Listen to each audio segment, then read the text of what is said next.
Dear students, I am Dr. Rajiv Sapre.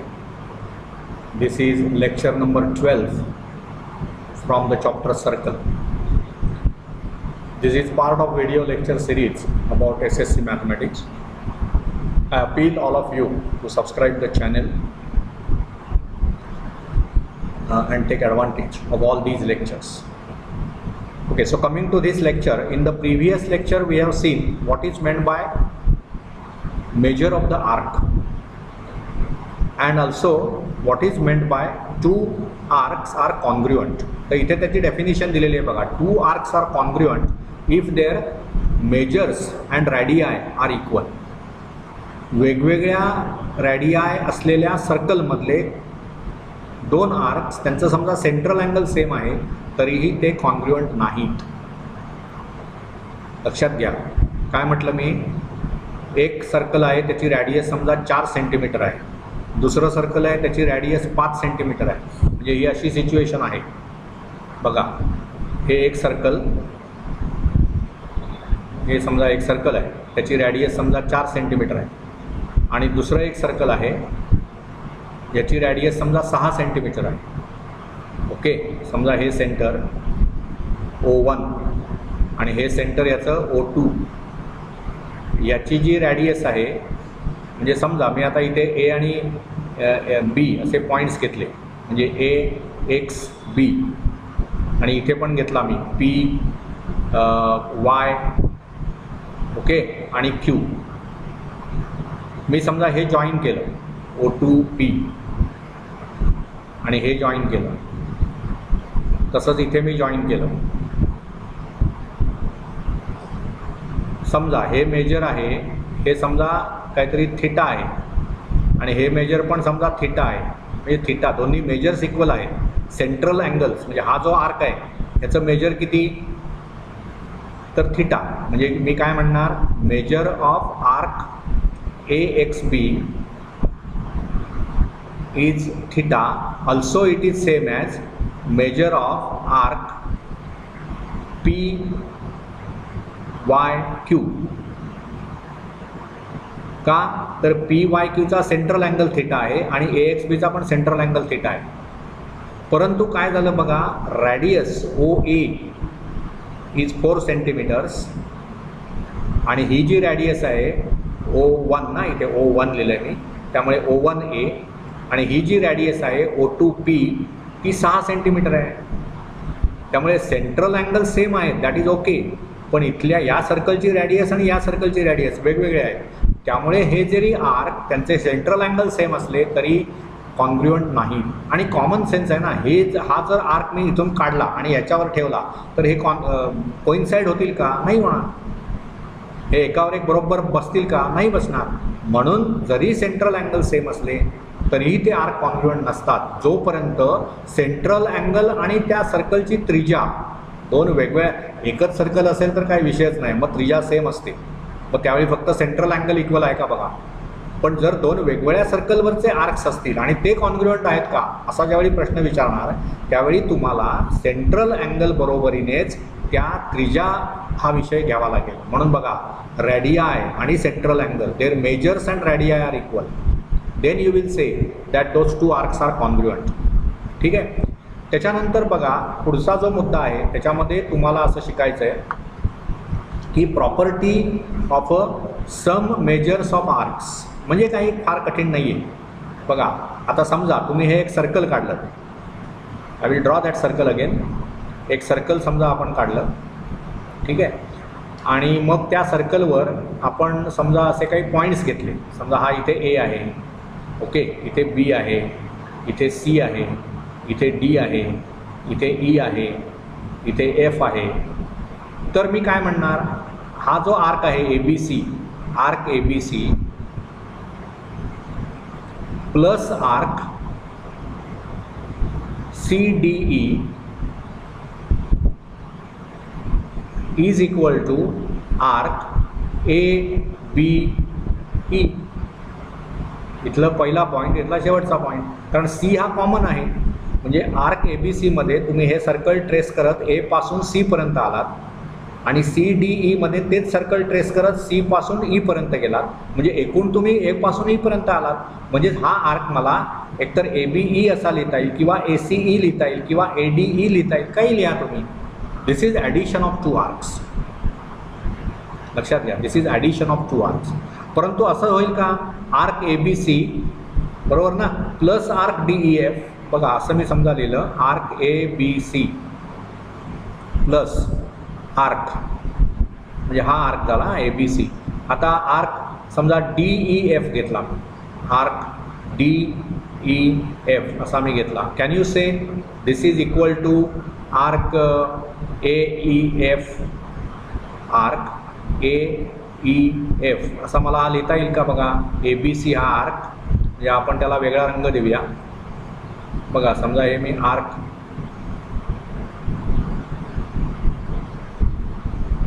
हा arc घेतला मी ABC, त्याच्यामध्ये मी हा आर्क मिळवला DEF, पण हा भाग नाहीच आला ना.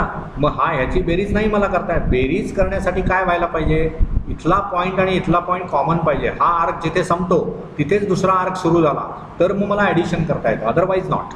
मग इथे बघा ABC आणि हे DEF आहे, मध्ये हा जो C पासून D पर्यंतचा भाग आहे तो कुठे आपण काउंटच नाही केला. So I cannot say that it is AEF.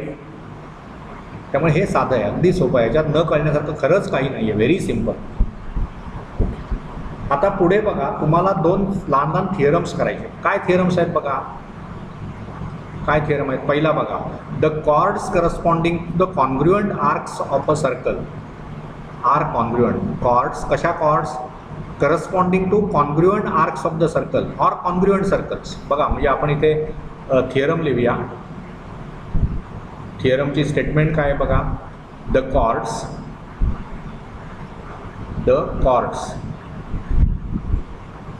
कशा chords, corresponding to congruent arcs of the circle, corresponding to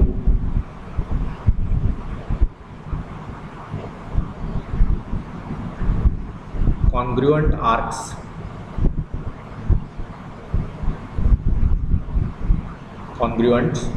arcs of circle or congruent circles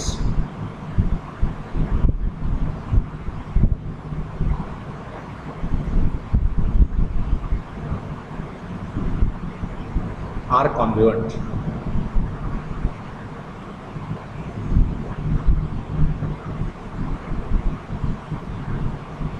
okay, so we will draw one figure. आपण एक circle काढूया आणि काय करूया, पुढे त्या सर्कलमध्ये आपण एक सेंटर घेऊया. समजा तो सेंटर आपण इथे यांच्या म्हणण्याप्रमाणे आपण तो B घेऊया. ठीक आहे, मग EQD असे पॉईंट्स घेऊया. इथे E, इथे मध्ये Q आणि इथे D. तसंच इथे CAPC असे पॉईंट्स घेऊया. A, P आणि हे P आणि इथे C. मग हे जॉईन करूया. इथे B to A जॉईन करूया, B to C पण जॉईन करा, AC जॉईन करा. तसंच इथे E आणि D जॉईन करा, BE जॉईन करा आणि BD जॉईन करा. म्हणजे हे 2 त्रिकोण तयार झाले. आता त्यांनी काय दिलं आहे बघा, द कॉर्ड्स करस्पॉन्डिंग टू, तुम्हाला काय सिद्ध करायचं आहे बघा, द कॉर्ड्स आर कॉन्ग्रुएंट. त्या कॉर्ड्स कशा आहेत, corresponding to congruent arcs of the circle, congruent arcs of the circle. म्हणजे हा जो EQD आर्क आहे तो आणि APC हे कॉन्ग्रुएंट आर्क्स आहेत. कारण काय, त्यांचं सेंट्रल मेजर म्हणजेच अँगल EBD आणि अँगल CBA हे कॉन्ग्रुएंट आहेत आणि एकाच सर्कलमधले आहेत, त्यामुळे रॅडियस सेम आहेच. त्यामुळे आपल्याला इथे काय लिहिता येईल बघा, गिव्हन काय गिव्हन बघा, की इन अ सर्कल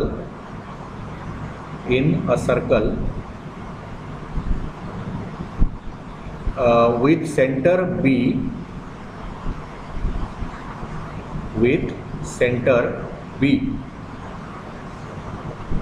arc पहिला आर्क कुठला बघा, APC is congruent to arc, हा जो आर्क आहे तो DQE, arc DQE. This is given. What is to be proved? To prove the chords are congruent, हे प्रूव्ह करायचं आहे. कशा chords? Corresponding to congruent arcs of the circle. म्हणजे हे APC आर्क आणि DQE हा आर्क हे दोन्ही कॉन्ग्रुएंट आर्क्स आहेत. मग करस्पॉन्डिंग कॉर्ड्स कोणत्या? तर या आर्कला करस्पॉन्डिंग कॉर्ड कोणती? AC. तर तुम्हाला प्रूव्ह करायचं आहे chord AC is congruent to chord DE. Chord DE. मग प्रूफ सोपं आहे ना. तुम्ही आता काय करा, हे BE जॉईन करा, BD जॉईन करा, ED जॉईन करा, एटसेट्रा एटसेट्रा. मग काय होईल बघा. कन्सिडर ट्रँगल ABC, हा जो ट्रँगल आहे ना ABC, तसाच DBE, हे दोन ट्रँगल कन्सिडर करा. कन्सिडर ट्रँगल म्हणजे असं म्हणूया, in triangle ABC and triangle DBE. काय होतं बघा, काय काय दिलेलं आहे आपल्याला. Side AB is congruent to side DB. Okay. तसंच काय लिहिता येईल बघा आपण आता साइड AB आणि तसंच आता काय लिहिता येईल, साइड BC आणि इथली कुठली घेता येणार तुम्हाला? BC घेतला की इकडचं BE घ्यावं लागेल. So side BC is congruent to side BE. आणि या दोघांचंही रिझन काय देणार आपण? Radii of the same circle. या दोघांच्याही बाबतीत रॅडिआय, मी हे एनलार्ज करतो, रॅडिआय ऑफ सेम सर्कल.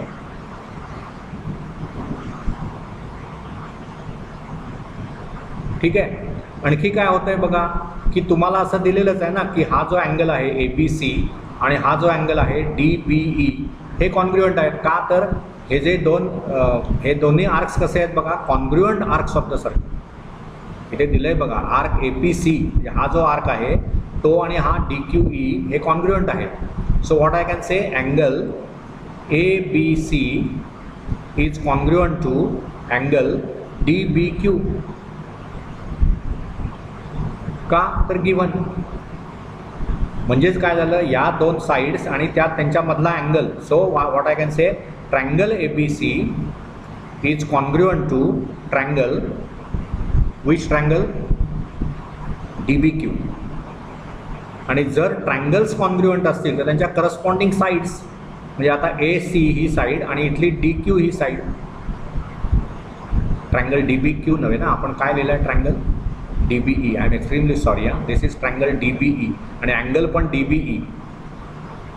हा अँगल ना DBE. I am extremely sorry to write Q there. Similarly here it should be E. मग ट्रँगल ABC आणि ट्रँगल DBE कॉन्ग्रुएंट झाले, म्हणून मग काय होणार, AC is congruent to side AC त्या ट्रँगलची, आणि या अँगलची जर इथे AC घेतलं तर इथे DE घेणार आपण, side DE. They are congruent. Y? Because congruent sides of congruent triangles. बरोबर ना. मग आता त्याचा अर्थ काय झाला, या दोन साइड्स कॉन्ग्रुएंट आहेत म्हणजेच काय झालं, their lengths are same. So AC, length of AC is equal to length of AB. That is what we are interested in proving. Length of AC आणि length of DE हे same झाले, म्हणून काय लिहिणार आपण,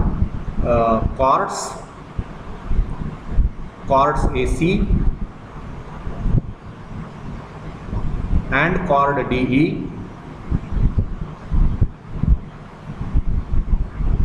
are congruent. म्हणजेच तुम्ही असं सिद्ध केलं की द कॉर्ड्स म्हणजे AC आणि DE या कशा कॉर्ड्स आहेत, करस्पॉन्डिंग टू कॉन्ग्रुएंट आर्क्स. ही जी कॉर्ड आहे ना AC ही corresponding to this arc APC आणि ही जी कॉर्ड आहे DE ती corresponding to this arc DQE. हे दोन आर्क्स कॉन्ग्रुएंट आहेत म्हणून त्या कॉर्ड्स कॉन्ग्रुएंट आहेत असं आपण इथे सिद्ध केलं. महत्त्वाचे रिझल्ट्स आहेत. ज्यावेळी एखाद्या सर्कलमध्ये किंवा दोन arcs may not be on the same circle, they can be on different circles also, but when the arcs are congruent their corresponding chords are congruent. Corresponding chords याचा अर्थ काय, तुम्ही ज्यावेळी हा APC हा आर्क घेता त्यावेळी त्याचे एंड पॉईंट्स काय आहेत A आणि C, ते कुठे असतात सर्कलवर. मग तुम्ही A आणि C जॉईन केलं की जी कॉर्ड तयार होते that is chord corresponding to APC. मला या थिअरममध्ये असं दिलेलं होतं की APC हा जो आर्क आहे तो आणि हा DQE हा आर्क हे दोन्ही कॉन्ग्रुएंट आहेत. मग त्यावेळी मी असं सिद्ध केलं की त्यांच्या करस्पॉन्डिंग कॉर्ड्स कॉन्ग्रुएंट आहेत. So I hope you understood this result. This is not difficult, very simple.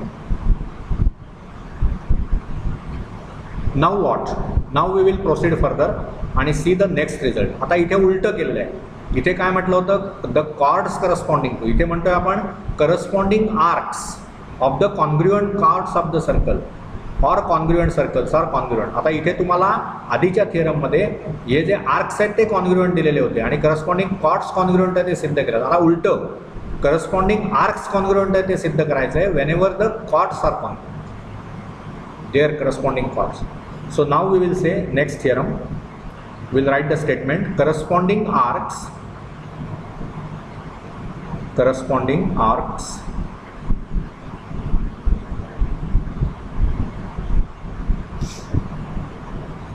of congruent chords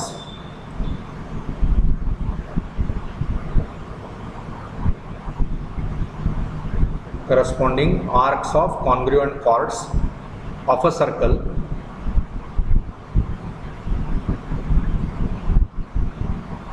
or congruent circles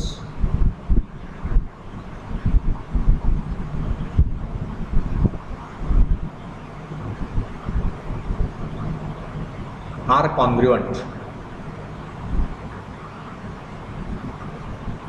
ठीक है. So again same type of figure we will draw.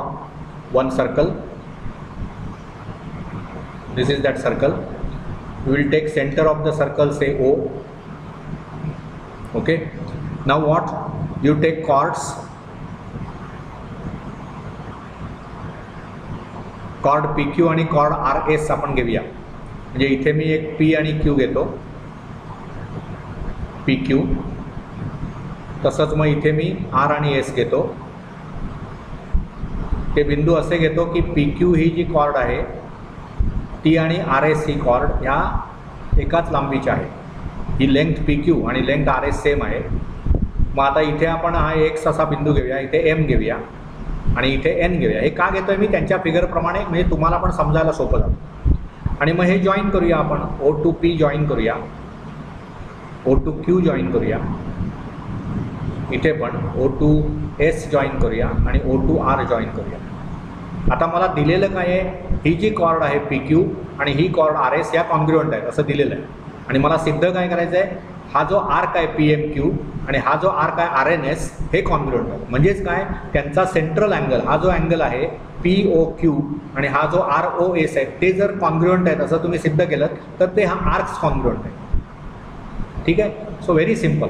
पुन्हा कॉन्ग्रुएन्सी of the triangle तुम्हाला वापरावी लागणार. मग इथे काय होते बघा, गिव्हन काय लिहिणार सांगा. गिव्हनमध्ये O is the centre of circle,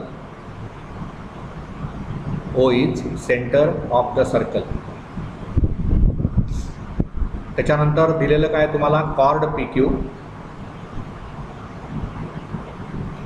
is congruent to chord RS.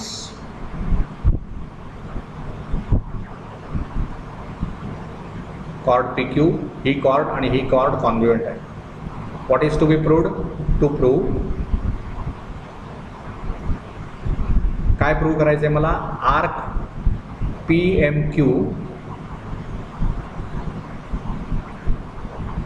is congruent to arc RNS. मग प्रूफ आता. So in triangle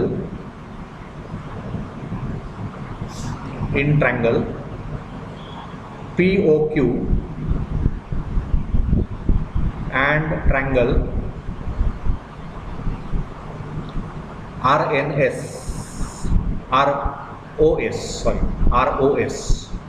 म्हणजे हा ट्रायंगल ROS आणि हा triangle POQ. What I can write? PO is congruent to RO. बघा PO आणि RO या त्रिज्या आहेत. So radii of same circle.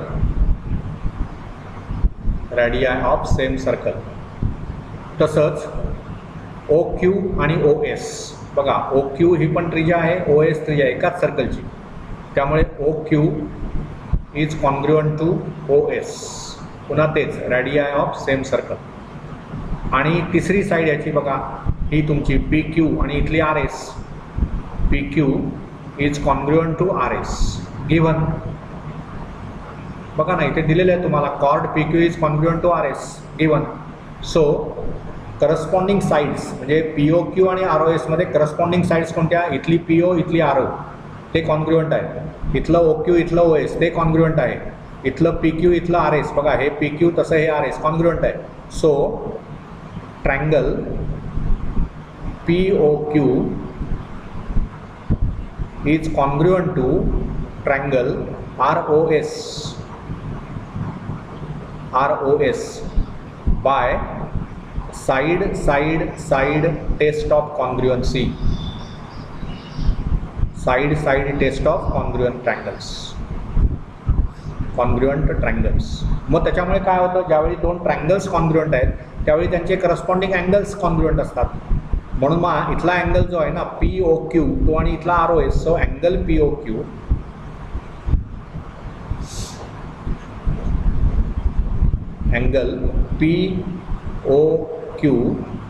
Is congruent to angle ROS.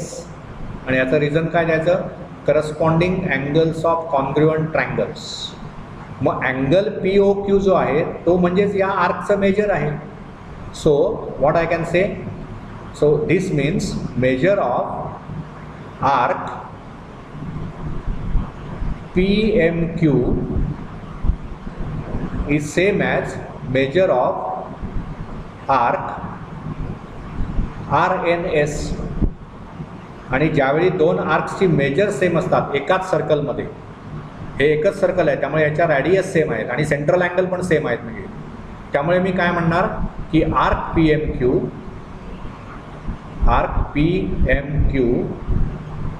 Is congruent to arc RNS. म्हणजे ज्यावेळी कॉर्ड्स कॉन्ग्रुएंट आहेत त्यावेळी त्यांचे करस्पॉन्डिंग आर्क्स कॉन्ग्रुएंट आहेत. आणि मगाशी आपण असं सिद्ध केलं की आर्क्स जर कॉन्ग्रुएंट असतील तर करस्पॉन्डिंग कॉर्ड्स कॉन्ग्रुएंट आहे. एका अर्थाने हे एकमेकांचे कॉन्व्हर्स रिझल्ट्स आहेत.